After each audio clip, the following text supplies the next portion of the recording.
Every day, it seems, we are hearing another story of a family's amazing rescue from the flooding, but here's a story unlike others. Yeah, a man and his grandmother were driving when their car was overcome by raging water. They survived by holding on to a cross. Raycom's Fred Utter has the story. When you pass through the waters, I will be with you, and through the rivers they shall not overwhelm you. For I am the Lord your God, the Holy One of Israel, your Savior. Isaiah 43, 2 and 3. The rains descended and the floods came, so goes the familiar biblical passage, and this is about one of those days. There was no church here at the Vision Miracle Worship Center on Sunday morning, but that doesn't mean there wasn't a whole lot of praying going on. And I went down in the water, and I said, "Dear Lord, are you taking me home right now? Or did you come to get me right now?" And immediately I flipped over to my back, and it was like he said, "No, not right now." Clara Gant was on her way home to Irmo from her daughter's house in Blythewood for Sunday services at her home church, Three Rivers Baptist. She didn't make it. I got up here to Lake Elizabeth, just a couple miles down the road here, and hit water, and it was dark, and I didn't really, I knew there was water out there, but I didn't know that it was going to stall me, and it did.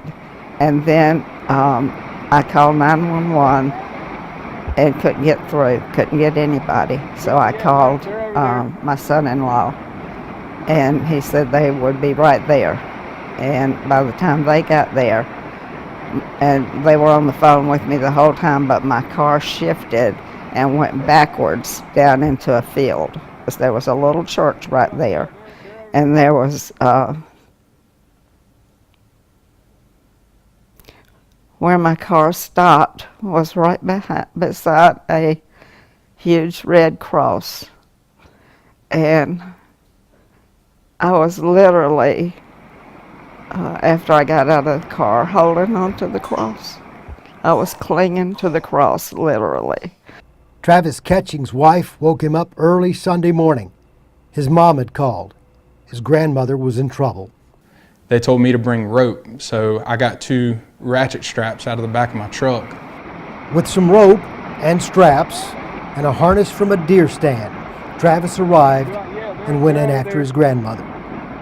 And after I got to the vehicle, I gave her the harness and opened the door, which I don't know if a lot of people realize this, but rushing water and you having to open that door is, I don't see how I did it. It was the hardest thing I've ever done in my life. And I got it open, thank God, and got her out of the car. And at that point, we had to just sit there and wait. They weren't able to pull us out, so finally, after about 4 hours in the water, the rescue people came, and a guy came out to us with a boogie board and got me on it and told me to just hold on. Well, I was so exhausted at this time, I didn't have any grip to hold on, and I said, "I'm losing it," and it flipped with me, and I went down in the water. So I hopped up on top of the vehicle at that time, and I called my wife. I had her phone still with me, and had a waterproof case on it. So I made a phone call to my wife, and I really thought that was the last time that I was ever going to talk to her. I thought that was the last time that I'd ever hear her voice. It was the hardest phone call I've ever made. And I just told her that I loved her and that I didn't know what was going to happen. But Travis didn't give up. Neither did his grandmother, and neither did a rescue swimmer named Brad Smith. He got a hold of a vine that was hanging on the side of one of those buildings. And I said, "Are you okay?" And he gave me the thumbs up.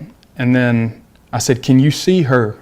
And he looked around the building, and he looked back at me, and he went like that, like I have eyes on her.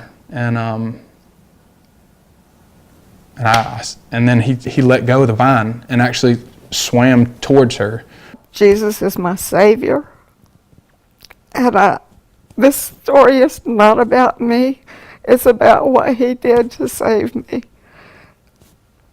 And he set my feet on higher ground. But we were back in the water for some time before some other guys came out and was able to get both of us out of the water. Today, Clara recovers from a broken ankle she sustained in the ordeal, and just as she clings to her faith, Travis is holding on to the amazing video he shot in the middle of all this with his grandmother's cell phone. And I was just so excited that I actually survived getting to her and we got her out of the car okay, that I said, I'm gonna take a video real quick. And so I just started panning around thinking to myself, I'm never gonna be in this situation again, probably ever again in my life. And I'm glad I did it because there's not many people that can see it from that vantage point.